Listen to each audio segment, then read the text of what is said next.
Inequity. Consumption by an individual depends on wealth and income. Income is the amount of money received over a set period of time, for example per week or per year.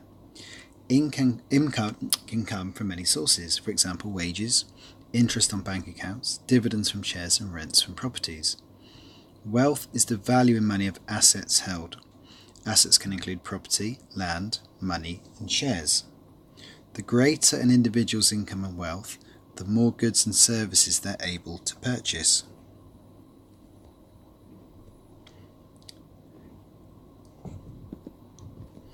Income and wealth are not distributed equally in a market economy. Many view differences in income and wealth as unfair, especially if they're significant. In economies with high levels of inequality of income and wealth distribution, for example Sierra Leone, there can be people who are starving whilst others have very high levels of income and wealth.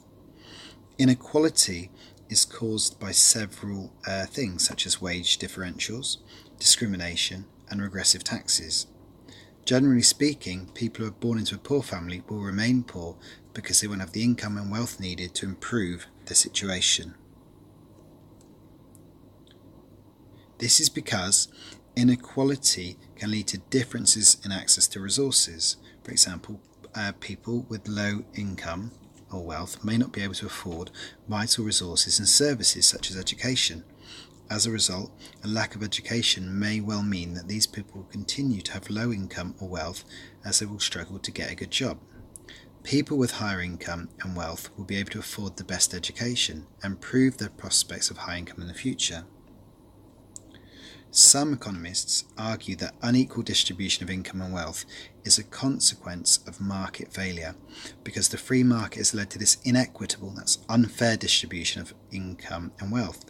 As a result, they say that the redistribution of income and wealth will lead to an allocation of resources that would increase the benefit to society and increase society's overall happiness. The argument for this is that the benefit to a poor person from an additional £1 of income would be greater than the loss to a rich person who paid £1 in extra tax. Inequality is also a cause of market failure. If, for example, some people don't have the income and wealth to be able to pay for things that they need, such as merit goods like education, then resources won't be allocated efficiently. Governments might try to distribute income and wealth more equally.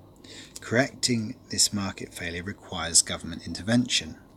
The level of redistribution undertaken by governments is a political decision based on value judgments. It's up to them how much they redistribute income and wealth. Some people argue that redistributing income reduces the incentives for individuals and firms to work hard.